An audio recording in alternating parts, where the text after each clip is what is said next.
Bonjour les super fans de l'éducation, l'espoir de demain. Nous sommes de retour. Aujourd'hui, nous allons voir une nouvelle vidéo très utile puisque nous allons capter votre attention sur quelque chose que vous ignorez tout le temps qui est important.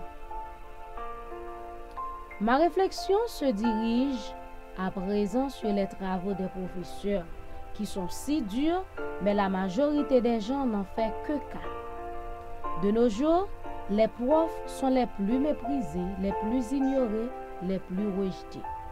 Cependant, nul ne peut oser se lever de bon matin pour dire qu'il va prendre le chemin de l'éducation sans la formation pour travailler avec succès. Ce travail demande beaucoup de sacrifices.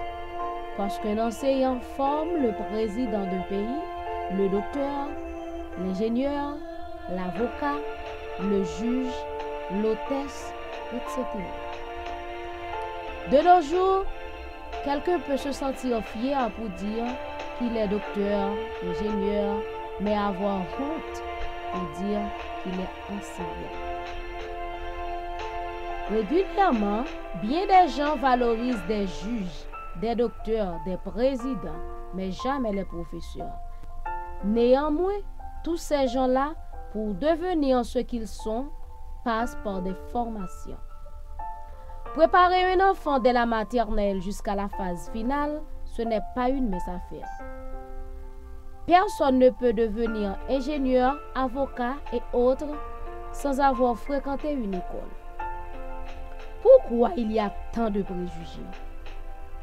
Que l'on soit entrepreneur, gérant d'entreprise, directeur ou que l'on travaille dans n'importe quel autre métier, nous avons tous un point commun, qui est l'envie de réussir.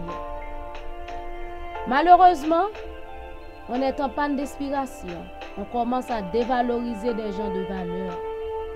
Un pays ne peut pas fonctionner sans ce type de gens-là.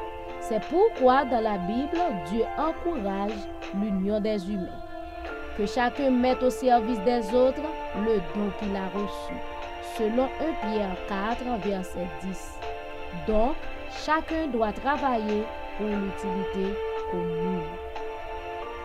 Pour moi, les métiers relient et forment un seul corps. Le docteur ne peut pas dire qu'il n'a pas besoin de cireur. Le cireur non plus. L'avocat ne peut pas dire qu'il n'a pas besoin de professeur. Le professeur non plus. De même que pour les parties du corps, l'œil ne peut pas dire qu'il n'a pas besoin de la tête. Comme la Bible a parlé dans 1 Corinthiens chapitre 12, tous forment un seul corps. Je me rappelle un jour, quelqu'un me demande qui suis-je. Je lui ai répondu, je suis une normalienne. Il a dit, normalienne? Pour lui, une normalienne ne gagne pas beaucoup. Il voit seulement de l'argent. Nous voyons des gens qui pensent être riches, pourtant ils sont pauvres. Pas même pauvres en esprit, ils sont pauvres d'esprit. Ils pensent qu'ils ont tout, cependant, ils n'ont rien, cause de mauvaise mentalité. C'est pourquoi on peut être riche avec rien et pauvre avec tout.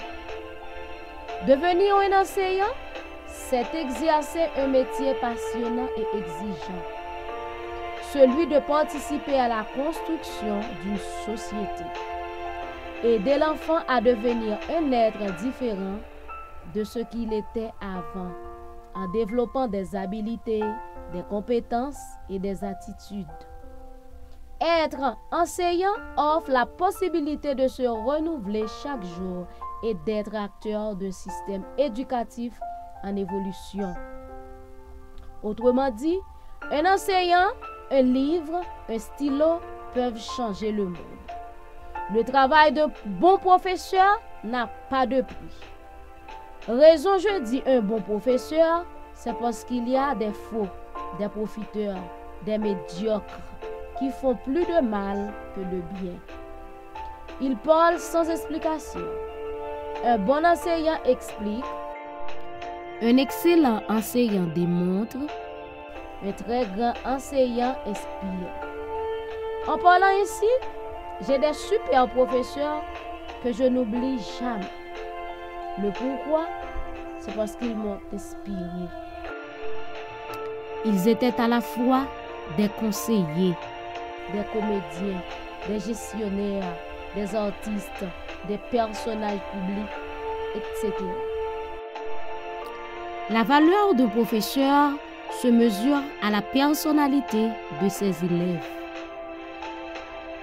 Devenir un docteur, un ingénieur, un avocat et autres témoignent la valeur des enseignants. C'est pourquoi mes mots salutaires pour vous, c'est d'encourager le secteur éducatif, valoriser les travaux des professeurs, éviter toutes sortes de discriminations. Faisons la route ensemble est l'un des plus beaux choix pour le développement d'une bonne société. C'était pour vous soutenir, Marie-Nadège de Rilas-Noël. À la prochaine pour une nouvelle présentation. Ciao!